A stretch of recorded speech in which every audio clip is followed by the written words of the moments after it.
This week, I've been reading Caspar Tocqueville's book, The Power of Ritual. Caspar Tocqueville is the co-host of an award-winning podcast called Harry Potter and the Sacred Text, and a ministry innovation fellow at Harvard Divinity School. His book, which a friend recently recommended to me, is a passionate defense of the life-affirming power of ritual. With the decline of church-going over the last few decades, old patterns of community, he argues, are fragmenting. People in the modern world are becoming ever more isolated.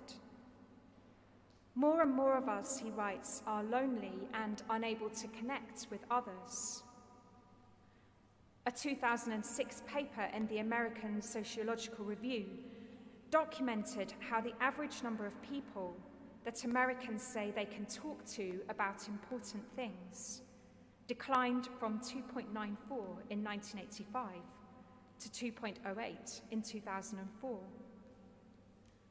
The number of people we look to care for us in the moments when we most need it is declining.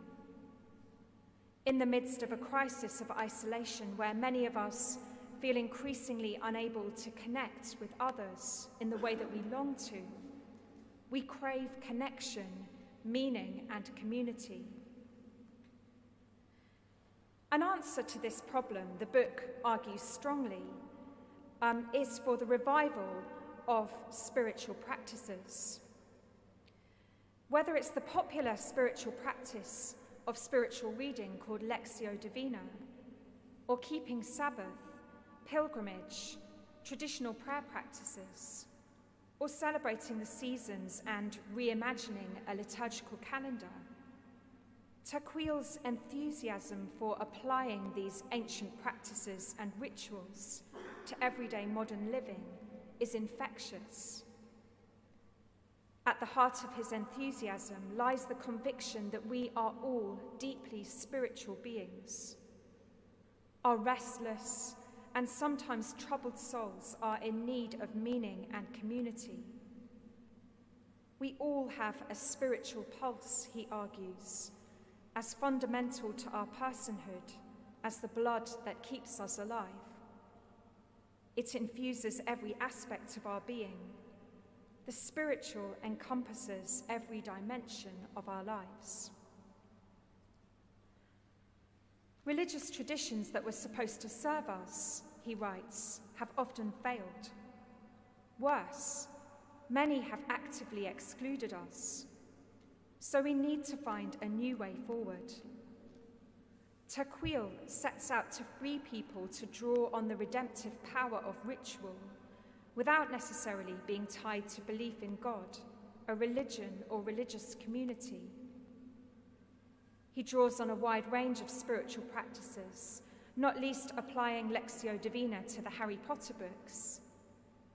His podcast has had over 22 million downloads and 70,000 regular weekly listeners. To read the stories in his book of the effects this has had on people is actually extremely moving. Ritual and ancient spiritual practices, he is convinced, have redemptive power, and applying them to all sorts of daily activities, like reading Harry Potter, really can transform us, bringing meaning and connection into our lives. The spiritual renewal of our lives is very much the theme of Pentecost, the ancient festival of the church that we celebrate today. The story of the first Pentecost, as told by Luke in the book of Acts, is well known. Luke uses a series of vivid metaphors to convey how the first disciples of Jesus were filled with power and strength from God. As they met together in the upper room in Jerusalem, the Holy Spirit came to them like wind and like fire. This was an experience that genuinely transformed them and turned their lives around. The horror of Good Friday had turned into joy at Easter. But the disciples were still confused and unsure, possibly even more confused by Jesus' departure from them at Ascension. But at Pentecost, they are completely overwhelmed by God's presence. In that moment, they know with certainty that God is with them forever. They know that in Jesus, God has fulfilled his ancient promise to his people and brought new hope to the world. And this knowledge is infectious. They are empowered by this spiritual renewal and awakening to go out and share the compelling good news of Christ's redeeming love. The ongoing story of that sharing is played out in the rest of the New Testament and the formation of the early church, continuing down the ages until it reaches us. Pentecost is the birthday of the church. It celebrates not something we've done ourselves, but the continuing gift of life. At Pentecost, the Holy Spirit came as a gift. The disciples were drawn into the new and risen life of Jesus, and so are we. In all generations of the church, there have been times of spiritual renewal and prayer, often after times of hardship and barrenness. Rich traditions have emerged from these times, many of which Gradual draws on and talks about in his book. Those times of renewal, of the outpouring of God's Spirit, are about that sense of deep connection with God, and often also with other people in the life of the church.